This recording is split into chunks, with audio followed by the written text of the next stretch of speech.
शिव तांडव स्तोत्र भगवान शिव की महिमा का गान करने वाला अत्यंत प्रभावशाली स्तोत्र है। इसकी रचना रावण ने की थी। यह स्तोत्र शिव की तांडव मुद्रा, उनकी दिव्य शक्ति और उनके महाकाल स्वरूप का वर्णन करता है। इसकी उत्पत्ति की कथा एक रहस्यमय है जो हम आपको सुनाने जा रहे हैं। वीडियो को आपको लाइक करना है और कमेंट में हर हर महादेव लिखना है। लंका का राजा रावण भगवान शिव का परम भक्त था। वह एक अत्यंत शक्तिशाली, विद्वान, तपस्वी और महापंडित था। कहा जाता है कि उसने भगवान शिव को प्रसन्न करने के लिए कठोर तपस्या की थी और भगवान शिव से अमरत्व और अद्वितीय शक्ति का वरदान प्राप्त करना चाहता था। रावण ने अनेक वर्षों तक हिमालय पर्वत पर भगवान शिव की कठोर आराधना की, परंतु जब भगवान शिव प्रकट नहीं हुए तो उसने और कठोर साधना करने का निश्चय किया। उसने अपना सिर काटकर भगवान को अर्पित करना प्रारंभ कर दिया। हर बार जब वह एक सिर काटता तो उसकी तपस्या के प्रभाव से एक नया सिर उत्पन्न हो जाता था। उसने इस प्रकार अपने 9 सिर अर्पित कर दिए। जैसे ही वह अपना 10वां सिर अर्पित करने ही वाला था, तब भगवान शिव अत्यंत प्रसन्न होकर प्रकट हुए और उसे वरदान दिया। उसके ये 10 सिर पुनः उसी प्रकार हो जाएंगे। भगवान शिव ने रावण से कहा, रावण, तुम मेरी भक्ति से अत्यंत प्रसन्न कर चुके हो। मैं तुम्हें वरदान देता हूं, तुम्हारी शक्ति अद्वितीय होगी और तुम्हें कोई देवता, दानव या मानव पराजित नहीं कर सकेगा। रावण अत्यंत प्रसन्न हुआ और उसने भगवान शिव से एक और वरदान मांगने का निश्चय किया। उसने कहा, प्रभु, मैं चाहता हूं कि आप मेरे साथ लंका चलें। भगवान शिव ने उसे वरदान स्वरूप अपना आत्मलिंग प्रदान किया और कहा, यदि तुम इस आत्मलिंग को कहीं भी पृथ्वी पर रख दोगे तो यह वही स्थापित हो जाएगा और उसे हटाना असंभव होगा। रावण अत्यंत प्रसन्न हुआ और आत्मलिंग को लेकर लंका की ओर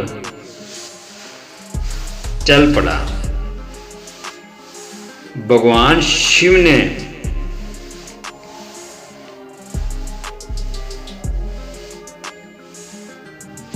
रावण को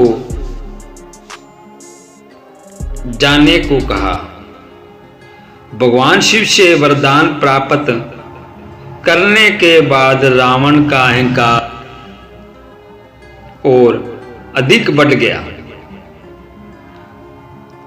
वह अपनी शक्ति का प्रदर्शन करना चाहता था और यह सिद्ध करना चाहता था कि वह पूरे ब्रह्मांड का सबसे शक्तिशाली प्राणी है।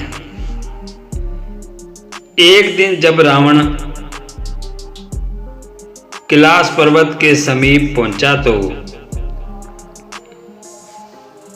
उसने सोचा, क्यों नहीं मैं पूरे कैलाश पर्वत को ही लंका ले जाऊं, क्योंकि यही भगवान शिव का निवास है। उसने अपने हाथों से पूरे पर्वत को उठाने का प्रयास किया। रावण की इस अहंकारी चेष्टा को देखकर भगवान शिव क्रोधित हो गए। उन्होंने अपने पैर का हल्का सा दबाव कैलाश पर्वत पर डाला, जिससे रावण पर्वत के नीचे दब गया और उसका पूरा शरीर कुचलने लगा। वह असहनीय पीड़ा में चिल्लाने लगा और उसकी गर्वपूर्ण हंसी अब करुणा चित्कार में बदल गई। रावण ने समय को बचाने के लिए भगवान शिव की स्तुति करना प्रारंभ कर दिया।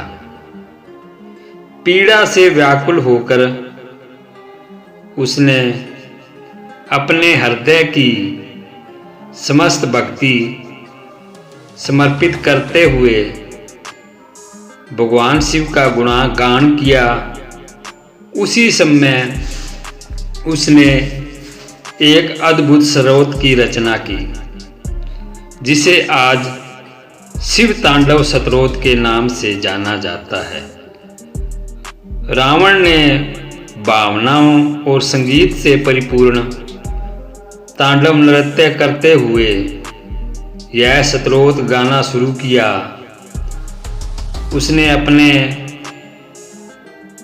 करुणा कंदन और भक्ति का भाव से भगवान शिव की महिमा का वर्णन किया। जटाटवी गलज्जले प्रवाह पावितस्थले गलेव लंब लंबिता भुजंग तुंग मालिका। रावण के इस स्रोत से भगवान शिव अत्यंत प्रसन्न हुए और उन्होंने उसे मुक्त कर दिया। उन्होंने उसे आशीर्वाद देते हुए कहा, रावण, तुम्हारा यह स्रोत अत्यंत प्रभावशाली है। जो भी इसे श्रद्धा और भक्ति से गाएगा वह मेरे अनुग्रह का पात्र बनेगा। भगवान शिव ने रावण को क्षमा कर दिया और उसे अपने वरदान के साथ विदा किया। शिव तांडव स्रोत शिव भक्तों के लिए अत्यंत महत्वपूर्ण है। यह स्रोत भगवान शिव के नटराज स्वरूप का सुंदर वर्णन करता है और यह दर्शाता है शिव संहार और सृजन दोनों के देवता हैं। कहा जाता है कि जो व्यक्ति नित्य इस स्रोत का पाठ करता है वह भय, रोग, शत्रुओं और बुरी शक्तियों से मुक्त हो जाता है। यह स्रोत भगवान शिव की महिमा और उनके महाकाल रूप की आराधना करता है। धरा धरेंद्र नंदनी विलास बंधु बंधुर चफूर गिद संत ती प्रमोद मान मान से। शिव तांडव स्तोत्र केवल एक स्तुति नहीं बल्कि भगवान शिव की शक्ति, उनकी करुणा, उनकी भक्ति का अद्भुत संगम है। यह स्तोत्र हमें सिखाता है चाहे अहंकार कितना भी बढ़ जाए, उसे भगवान शिव की शरण में आकर झुकना ही पड़ता है।